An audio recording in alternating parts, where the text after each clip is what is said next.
If you've ever wanted to commit war crimes with oversized weaponry against Mother Nature and her oversized inhabitants, there's really only one way to do so. Monster Hunter, a series in which you do just that. Fight oversized monsters with oversized weapons. Weapons so large, my back hurts from just looking at them. Oh, my back. And monsters so big that they barely fit on the screen.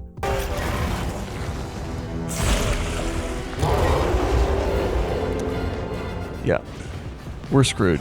They say bigger is better, but is that really the case? Let's find out. There have been a couple Monster Hunter games, starting out on the PlayStation 2 and working its way through many different platforms, everywhere from handhelds to home systems.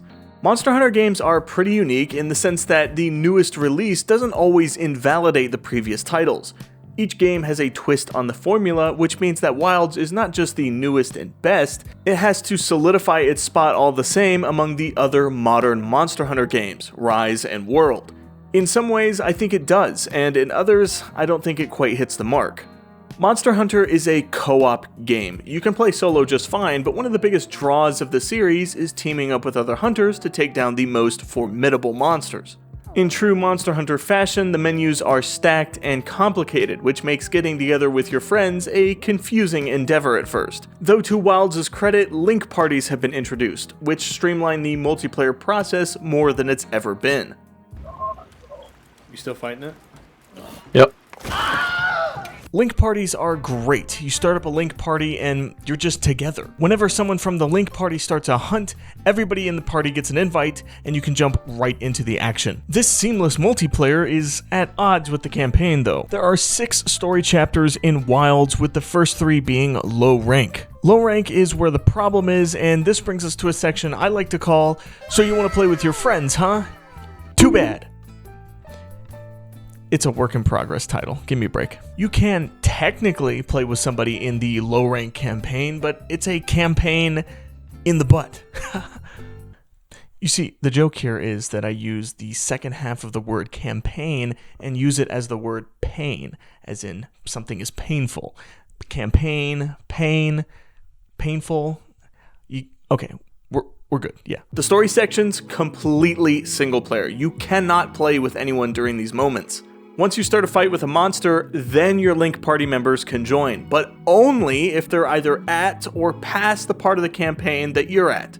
If you aren't far enough in the story to be at the exact fight your buddy is at, then, well, too bad, you just can't play with each other. You can skip cutscenes and dialogue, which does get you playing the game sooner, but there's also stretches where you're doing the classic Red Dead Redemption 2 move, riding on your mount while dialogue is exchanged around the party. This, unfortunately, you cannot skip, which does add quite a bit of downtime to an otherwise pretty exciting gameplay loop. After you surpass the first 3 chapters and move into the high-tier hunts, the game opens up, and you're able to play a bit more freely and pick the hunts you want to engage with. These first 3 chapters aren't a deal breaker by any means, but they were a section of the game I was just trying to blitz through so the game would open up and I could spend a bit more time focused on the gear crafting and hunting strategies. There's far too many roadblocks to the fun here. It took me a staggering 10 hours to clear the first 3 chapters, and that's with me skipping most of the cutscenes because, don't even get me started on the writing and the voice acting. It's too late. I've been started. The story itself is fine. It's not spectacular, but it's also not egregious. The problem is the voice acting and the writing. Look, the voice acting, it's not bad per se. I don't think the people doing the actual voice acting did a poor job. The problem is that the voice acting has a lot of, I don't even know what you would call it, like overacting, I guess. Like when a character moves or gets off one of the mount things or sees something that shocks them, they always make an audible noise like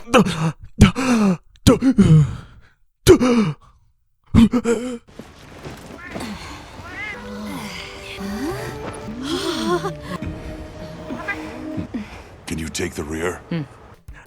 I think I made my point. I can't. I just can't. I can't. It might just be me. Maybe it's just me that finds this to be like nails on a chalkboard, but ugh. But you know what the craziest part is about all of this? I don't care. None of this matters. The voice acting? What voice acting? Story? What story? there's a story in this game, I don't care. I'm here to fight monsters, make sweet armor, and collect everything that isn't nailed down. And you know what? I did just that.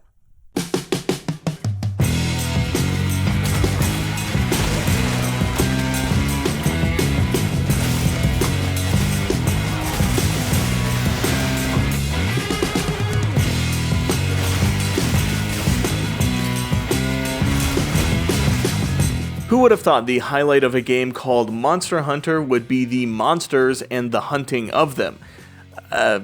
Most people, probably. Look, the point is, Monster Hunter Wilds isn't about the story or the characters, it's about hunting the monsters and making swanky gear.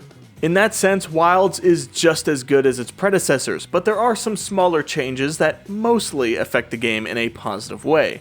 For starters, you've got the wrist-mounted grappling hook. This is used for collecting faraway items, but there's also a whole new array of pods added that you can launch from this bad boy.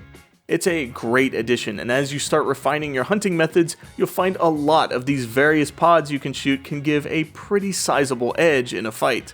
Collecting faraway items, as I mentioned, is this thing's main strength though, and it never gets old not having to walk over and collect items off the ground.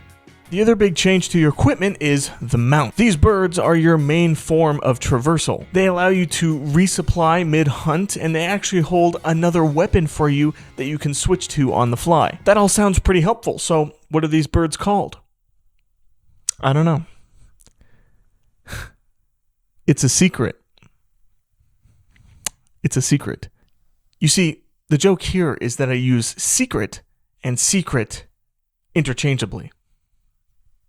Most folks I know pick one of the many weapons in Monster Hunter and just stick with it, but if you're like me at all, you may want to sample around to find a weapon you like. Having 2 weapons at a time is such a small addition, but it makes a big impact on gameplay. Once I found the weapon that I liked, I didn't always use both weapons I had equipped, but it did push me to try other styles that maybe I wasn't so sure on. I could try the bow and arrow, and if I didn't like it, I could quickly swap back to my dual blades instead of having to run back to my tent to swap my gear. Speaking of weapons though, while Wilds doesn't add any new ones, there are some new moves and abilities added to each. The 14 weapons of Monster Hunter remain some of the most diverse weaponry in any action game, and the odds of you resonating with all of them are quite low. I personally have a handful that I enjoy using, and a couple of absolute favorites. But at the same time, there are some weapons that I simply won't touch, and that's totally fine. While some weapons may be better suited to fighting certain monsters, there's a real sense of balance in the arsenal. If you like a weapon, you can just use it without having to feel like you're using a subpar loadout.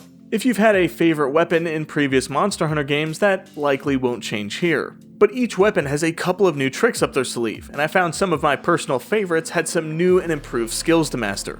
Many of these skills revolve around the new wound mechanic. If you damage a part of a monster long enough, you'll open up a wound, allowing you to target that spot for a special attack. You can target these wounds through the new focus mode, which is just a fancy way of saying you can aim your attacks.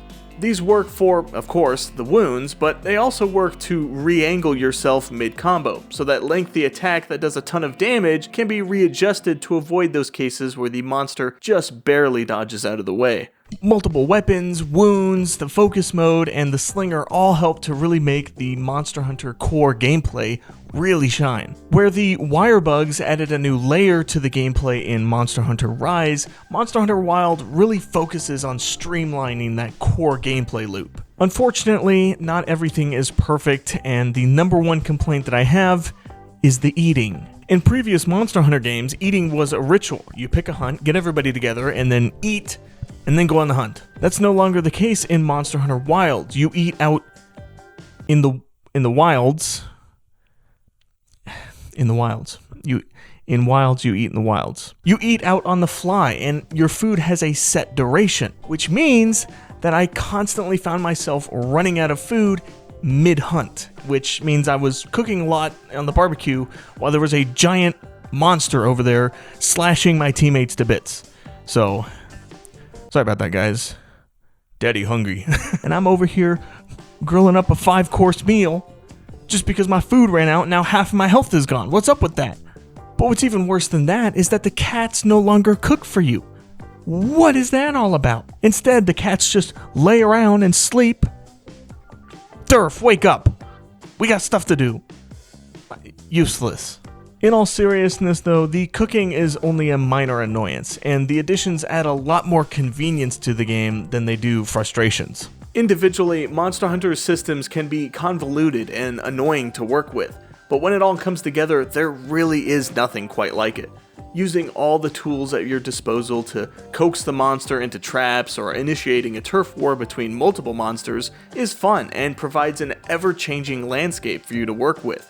It's absolutely the highlight of the game, which is why Monster Hunter is so beloved by so many. When the highlight of your game is the act of playing the game, you know you've done something right. At the same time, there is one glaring issue that's done quite wrong, and that's the performance. I can't speak for consoles, but on PC the game really struggles with frame rate. I didn't have any crashes or really any other bugs to speak of, but my frame rate often sat at around the 45 to 55 mark pretty consistently. My hardware is well above the recommended specs and my drivers are up to date, so there's really no excuse for this. That being said, the frame rate hardly bothered me. It's a Monster Hunter game. It's not the most intense game where every single frame matters, so it's not really a hindrance to the gameplay as much as a small irritation.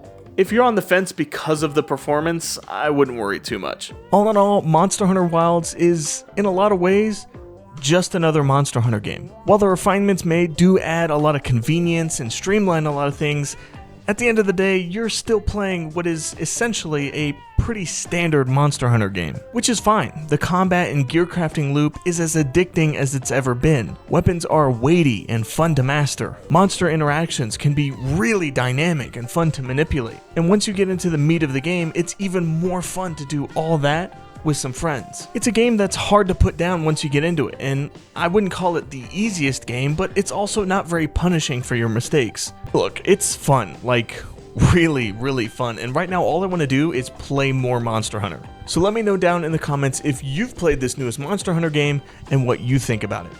Until next time. Bill. Nom, bitch.